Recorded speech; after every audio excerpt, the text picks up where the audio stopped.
सुल्तान सिंह ने इस्तीफा दिया, ये आपको कब मालूम चला? सुल्तान सिंह जी ने इस्तीफा दिया, ये हमें अखबार में आया, मीडिया उसके के बाद क्या थ्रू बीजेपी ने ट्राई पता किया कि चला। उनको ले लें बीजेपी में?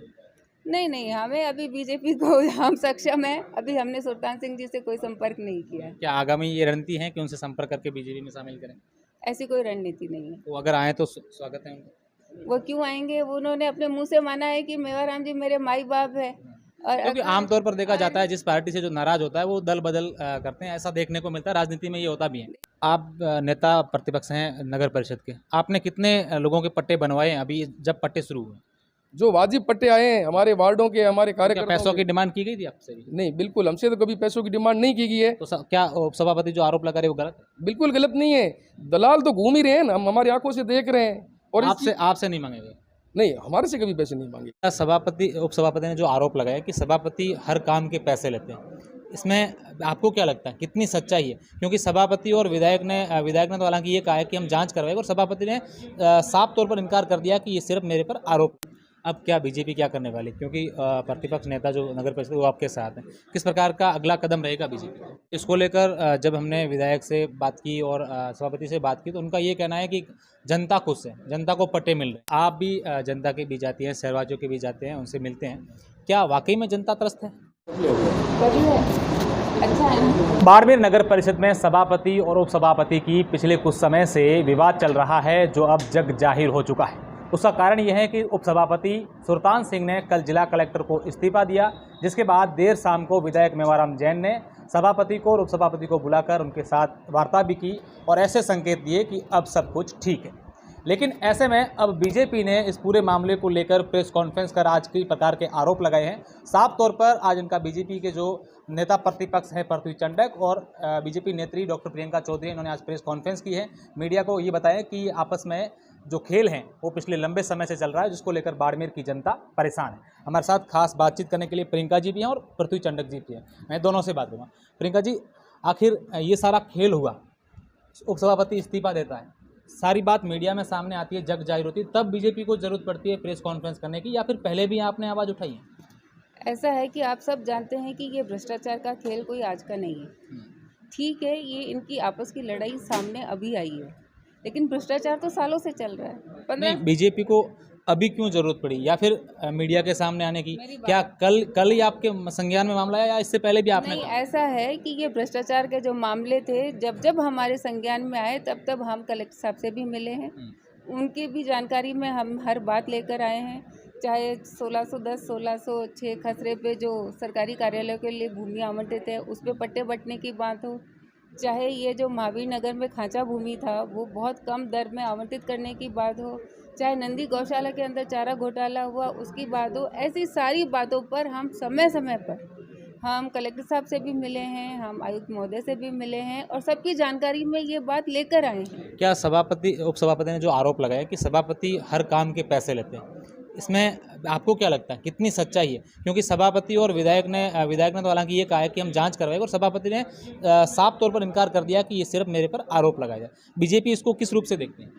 देखिए, ऐसे है कि मेरा ये मानना है कि जो कांग्रेस का ये जो बोर्ड है ये पूरी तरह भ्रष्टाचार में लिप्त है, और मैं किसी एक पे उंगली उठाऊं ये ठीक नहीं है।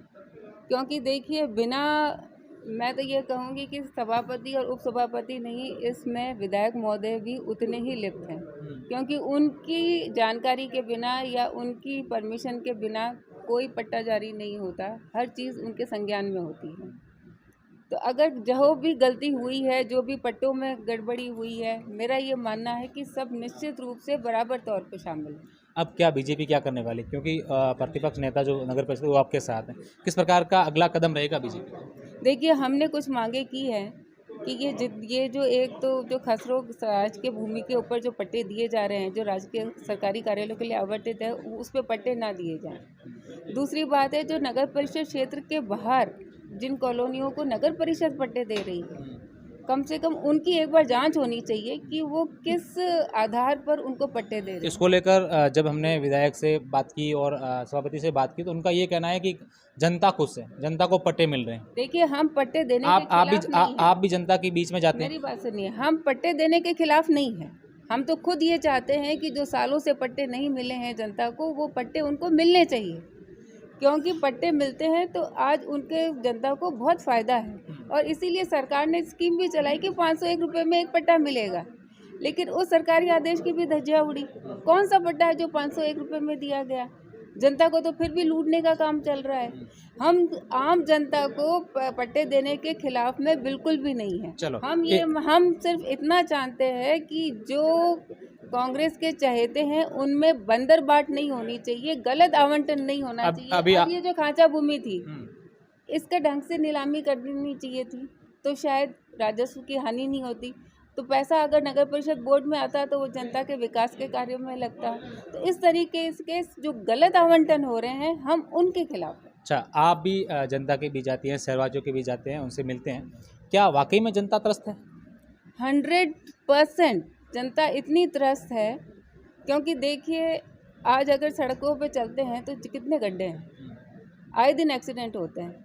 मेरा ये मानना है कि जितनी कोरोना में डेथ नहीं हुई होगी उतनी तो इन गड्ढों पे चलने से हो जाती है। चलो, मेरा आखिरी सवाल है आपसे, उसके बाद मैं पृथ्वी से बात करूंगा। सुल्तान सिंह ने इस्तीफा दिया, ये आपको कब मालूम चला? सुल्तान सिंह जी ने इस्तीफा दिया ये हमें अखबार में आया। उसके बाद क्या बीजेपी ने ट्राई किया कि उनको ले लें बीजेपी में? नहीं, हमें अभी बीजेपी को हम सक्षम है, अभी हमने सुल्तान सिंह जी से कोई संपर्क नहीं किया। क्या आगामी ये रणनीति है कि उनसे संपर्क करके बीजेपी में शामिल करें? ऐसी कोई रणनीति नहीं है। वो अगर आए तो स्वागत है उनका। वो क्यों आएंगे? वो उन्होंने अपने मुंह से माना है कि मेवाराम जी मेरे माई बाप है। और क्योंकि आमतौर पर देखा जाता है जिस पार्टी से जो नाराज होता है वो दल बदल करते हैं, ऐसा देखने को मिलता है, राजनीति में ये होता भी है। देखिए ऐसा है कि ये अब इनकी बंदरबाट निपट जाएगी, ये सब एक हो जाएंगे और ये सब आपस में सहमत हो जाएंगे जब इनको इनका हिस्सा मिल जाएगा। निश्चित रूप से। तो ये प्रियंका जी थे। अब मैं पृथ्वी चंडे जी से बात करूंगा। पृथ्वी जी, किस प्रकार की बंदरबाट चल रही है? क्यों ये सारी चीज़ें, जैसा कि प्रियंका जी ने कहा बंदरबाट चल रही है, ये चीज़ें मीडिया में आने के बाद आपको संज्ञान में आई बात? नहीं, काफ़ी टाइम पहले से पता चला है और इस संबंध में हम सभापति से भी मिले और आयुक्त साहब से भी मिले, लेकिन कोई सुनने को तैयार नहीं है। उनको जो जैसे ऊपर से आला कमान से जो निर्देश आ रहे हैं उस हिसाब से वो लोग काम कर रहे हैं। तो कह के थक गए। कलेक्टर साहब से भी मिले इस संबंध में एक बार। अच्छा, अभी आपने एक बयान दिया था कि यहाँ जो पट्टे वितरित होते हैं उनका प्रकाशन बाहरी अखबारों में होता है, किस प्रकार, क्या मामला है वो? प्रशासन शहरों के संग अभियान के तहत यदि कोई व्यक्ति बाड़मेर शहर के अंदर या नगर परिषद क्षेत्र के अंदर कोई पट्टा आवेदन करेगा तो नियम अनुसार 2 स्थानीय अखबार के अंदर उसका प्रशासन देना जरूरी है, ताकि उस पट्टे के संबंध में यदि किसी व्यक्ति को आपत्ति है तो 7 दिन के भीतर अपनी आपत्ति दर्ज करवा सके। अब सपोज करो आपने कोई आवेदन किया है, उसका प्रकाशन जोधपुर के अंदर हो गया और मेरे को आपत्ति है, मेरे को पता ही नहीं चला, तो मैं आपत्ति कहाँ से करूँगा? अच्छा, आप नेता प्रतिपक्ष हैं नगर परिषद के, आपने कितने लोगों के पट्टे बनवाए हैं अभी जब पट्टे शुरू हुए? जो वाजिब पट्टे आए हैं हमारे वार्डों के, हमारे क्या कार्यकर्ताओं पैसों की डिमांड की गई थी आपसे भी? नहीं, बिल्कुल हमसे तो कभी पैसों की डिमांड नहीं की गई है। तो क्या सभापति जो आरोप लगा रहे वो गलत है? बिल्कुल गलत नहीं है। दलाल तो घूम ही रहे हैं ना, हम हमारी आंखों से देख रहे हैं। और आपसे नहीं मांगे गए? नहीं, हमारे से कभी पैसे नहीं मांगे। अच्छा, क्या उपसभापति हैं उनका ऐसा कहना है कि हम जो काम करवाते हैं उनसे हमें कमीशन देना, हर काम का कमीशन देना पड़ता है, हम हर काम के पैसे देने पड़ते हैं, इसमें कितनी सच्चाई है?